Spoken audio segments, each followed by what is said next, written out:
မနေ့အိယာလာဆိုရင်မှခြေတလုံးနေတယ်မလဲလျှောက်လို့မကောင်းမတက်ရလို့လည်းမကောင်းအားမရှိသလိုဖြစ်ဖြစ်အဲ့ညောင်းနေတာပေါ့နော်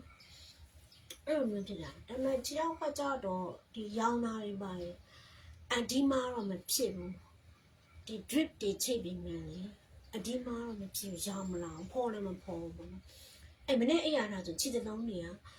ညောင်းမျိုးနှုံးမျိုးမတက်ရလို့မကောင်းလမ်းလျှောက်လို့လေအဲ့လိုမျိုးရိုင်နေပေါ့နော်သူကဒါကကြတော့ဒီအားမရှိရရင်ဖြစ်ပုံများတော့ဗိုက်စာပြီဆိုရင်အဲ့လိုလက်တွေမှာတုံမှာမရအောင်ပေါ့နော်အားနဲ့လောလောဆယ်စားစရာထမင်းတွေပိုင်းမကြက်သေးဘူးဆိုရင်ဒီကိတ်မုတ်တွေက case တွေကမတည့်ဘူးဆိုတော့တည်တယ်ဒါပေမဲ့မုတ်ကလေးတွေပဲဆောင်းထားပြီးအားလေးအမြင်စားမလိုက်ရတယ်စားပြီးရင်တော့ तू ကချက်ချင်းပဲလေတက်တယ်အစာမကြည့်ဘူးပေါ့အားဆိုရင်လေအစာကြည့်စီပြန်တော့အဲ့လိုမျိုးလုံးဝရတယ်ပေါ့နော် case တွေကမတည့်တော့မတည့်ဘူးဒါပေမဲ့အရေးပေါ်စားရခါ acid တွေထွက်လာတဲ့အခါမှာစားဖို့အတွက်သူကကြတော့အမြန်စားလို့ရတယ်နိသူကဟုတ်တယ်အစီများတယ်နောက်ပြီးတော့ case ကအစာမကြည့်ဘူး pressure လည်းတက်တယ်စီးကြိုလည်းတက်စီcream crackers ကိုဆရာမကြီးကကျွေးဟိုနေဒီတမားတော်ကြီးကလေရန်စားလို့ကောင်းတယ်cream cracker ဝယ်အောင်မယ်မဝယ်ရသေးဘူးပေါ့နော် cream cracker ကြောက်နေသွားနာတယ်သွားရရတယ်အခုကငယ်တော့အချိုတွေတကြားလုံးတွေငုံနာတွေထညက်တွေငုံပြီးတော့တရားတွေထိုင်တာပေါ့နော်စာချက်တော်လည်းတကြားလုံးတွေစားငယ်လေးတော့အဲ့အချိုစားခဲ့လို့ကြောင့်သွားဖို့စားတာသွားရလည်းဖာတော့အကျင်းတာရှေ့သွားလည်းလုံးအောင်သွားစိတ်ကလည်းမသွားနိုင်ဘူးပေါ့နော်အဲ့လိုမျိုးဒီဒီယောဂါဒီတို့ရတော့ပြော hemoglobin E disease ရှိရခါကြတော့အဲ့ဒါကိုလည်းဘယ်လိုမှသိရလဲဆိုတော့2012မှာသိတာအမေကရုတ်တရက် hemoglobin တအားကြနေမှမသိရခါကျအားနေအဲ့လို cardiologist နဲ့ပြနေမယ်လေသူကလေသူ့ရဲ့နှလုံးကိုပဲသူကလေဆေးတွေနှလုံးဆေးတွေပဲပေးနေတာသွေးကြဆေးတွေစီးကြိုဆေးတွေပဲပေးနေ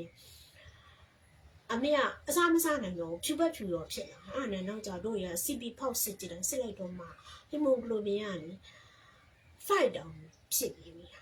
အဲ့တော့မှလန့်သွားတာအဲ့တော့မှ cardiologist ကမျိုးလုံးပြူသွားပြီးတော့တခါစိတ်ုံတင်ပြီးတော့အရေးပေါ်သွေးဆိုတို့မှသွေးလိုက်ရှာအဲ့လိုမျိုးပေါ့နော်ကုညီမဲ့သူတွေပေါ့နော်သူတော်ကောင်းတွေနဲ့တွေ့လို့တော်သေးရဲ့သူရတခါမှအဲ့လိုသွေးသိန်းတာတွေပါအတွေ့အကြုံမရှိရခါကျတော့ရှာသွေးလူပံမှာကမန်းကရအောင်တွားပြီးတော့ကုညီမဲ့သူကဖုံးဆက်ပြီးတော့တွားယူပြီးတော့တက်တာအာရှတော်ဝင်မှာတက်တာလူနာကိုတယောက်တည်းထားခဲ့ရပြီးတော့ကို့မှာကြာရခတ်ပြီးအဲ့မှာထမင်းလည်းမစားအစားဖို့အောင်တတိမရအောင်ပေါ့ညနေစာလုံးဝမစားတော့ဘူးနဲ့အဲ့မှာသွေးကိုအမြန်ရှာပြီးတော့သွေးနှစ်ပလင်းသွင်းလိုက်တာအမေက hemoglobin မကြာတာတဲ့ WBC RBC ရေမကြာဘူးသွင်းလိုက်တဲ့အခါကြာတော့မှအဲ့မှာဖျားတာနေတာပေါ့ကိုမလေးပြန်တက်လာပြီဒါအဲ့တော့မှဆရာမကြီးကဖောက်စစ်လိုက်တော့မှဒါကဒီ hemoglobin E disease ပေါ့နော်ဖြစ်တာအဲ့တော့တို့ရတယ်မတင်ကတော့ကိုလည်းကိုယ့်အတောင်ဒီ hemoglobin electrophoresis လုပ်ကြည့်တဲ့အခါကျတော့အမေနဲ့ထပ်တူထပ်မြန်ဘူးဒါကမျိုးရိုးလိုက်တာပေါ့နော်အဲ့ဒါမျိုးဖြစ်နေတော့ကြီးကိုစိတ်တက်ကြပါတို့တွေကဘယ်လောက်ထိနည်းလဲဆိုတော့ဒီ hemoglobin သူများတွေက90 to 95% မှာတို့တွေက72လောက်ပဲရှိတယ်90ကျော်ပဲရှိတယ်ဆိုတော့တော်နည်းတာပေါ့တချို့ကဒီတာလာစီမီယာ hemoglobin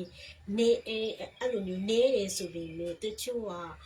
ဥမာ95ရှိရမှာ80လောက်ရှိတို့ရမဟုတ်ဘူး72ပဲ75တောင်မကျော်ဘူးပေါ့နော်တော်နည်းอ่ะအဲ့မျိုးဆိုသွေးနေမှုတွေကအနည်းနဲ့နည်းနေတာပေါ့နော်ဒီ WBC RBC platelet အဲ့ဒါတွေက abnormal အမြဲဖြစ်နေခါကြတော့ဒီခြေတလုံးတွေလည်းအားမရှိရဘူးiron ကလည်းတောက်လို့မရဘူးဆိုအဲ့လိုမျိုးကြီးအခု ကြောက်တော့ hemoglobin ကလည်းအမြဲတမ်း10 11အရင်တော့12ရှိရအဲ့တုန်းက2012မှာ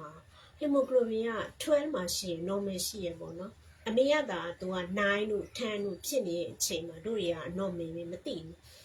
ငယ်သေးလို့လားမသိအခု2022ကိုဗစ်ဖြစ်ပြီးတော့ကိုဗစ်ဖြစ်ခံနေကြတော့မှကြာသွား hemoglobin 10ကိုကြာသွားတာဒါပေမဲ့အခုလည်း